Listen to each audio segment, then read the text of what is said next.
กับតិចតិចយេព្រោះខ្លាចអូនយំ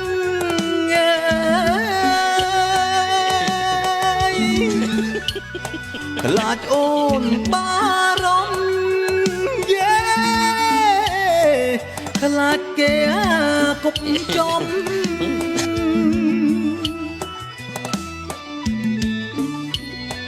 នាងថា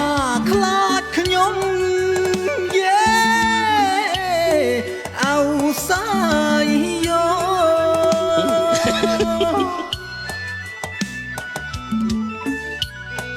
មានរឿងជាច្រើនយេដែលខ្ញុំលាក់នាងដៃជើងខ្ញុំឈាមយេ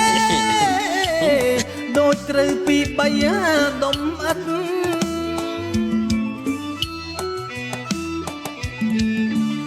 ក៏ខ្ញុំនៅតែញញឹមដាំងនា